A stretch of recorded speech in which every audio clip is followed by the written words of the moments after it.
ሰላም ዛሬ ደግሞ የሙዝ ኬክ እንስራ። በቅድሚያ ጎድጓዳ ሳህናችን ላይ 3 የበሰለ ሙዝ እናደርግና በሹካ በመጠቀም በደንብ አድርገን እናደቀዋለን። ልክ እንደዚህ ሙዛችንን በደንብ ካደቀቅን በኋላ እዛው ፓን ላይ 2 እንቁላል፣ 1/4 የገበታ ቅቤ፣ 1/2 ቫኒላ ኤክስትራክት እናደርግና በደንብ አድርገን እናዋህደዋለን።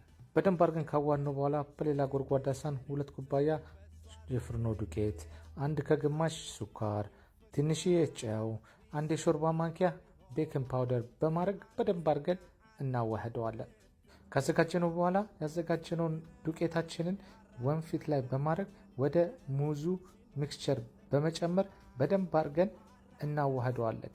ልክ እንደዚህ ኮንሲስታንቱ እንደዚህ እስኪሆን ድረስ። በመጨረሻም የሰራነውን የሙዝ በተራችንን ወደ ሙዝ መጋገሪያ ውስጥ ጨምረን 375 ዲግሪ ከ45 እስከ 60 ደቂቃ እንጋግረዋለን። ከጋገርነው በኋላ ልክ እንደዚህ ጎልደን ብራውን ሲሆንልን አውጥተን አቀዝቅዘን እናቀርበዋለን።